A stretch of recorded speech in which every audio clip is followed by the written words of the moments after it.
শরণার্থী পরিবারের মেয়ে থেকে ২৫০০ কোটি টাকার মালিক। ডুয়া লিপার গল্প যেন সিনেমার চেয়েও চমকপ্রদ।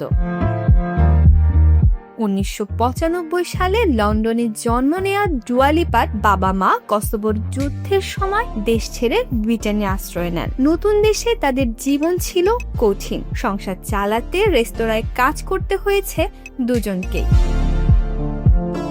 মাত্র ৫ বছর বয়সে গান শুরু করে ডুয়া। ১১ বছর বয়সে পরিবারের সঙ্গে কসোভোয় ফিরে গেলেও সঙ্গীতের স্বপ্ন তাকে আবার লন্ডনে নিয়ে আসে। মাত্র ১৫ বছর বয়সে একাই লন্ডনে ফিরে এসে শুরু করেন নিজের ক্যারিয়ার।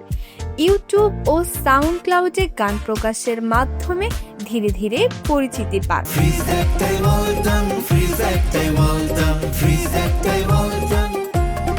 ২০১৭ সালে প্রকাশিত প্রথম অ্যালবাম ডুয়া লিপা তাকে আন্তর্জাতিক তারকা বানায়। এরপর new rules, don't start now ও লিভিটেটিং এর মতো গান তাকে পৌঁছে দেয় বিশ্বসেরাদের কাতারে। বারবি সিনেমায় ড্যান্স দ্য নাইট দিয়েও পান ব্যাপক জনপ্রিয়তা। ২০২৪ সালে আসে তার অ্যালবাম রেডিক্যাল অপটিজম।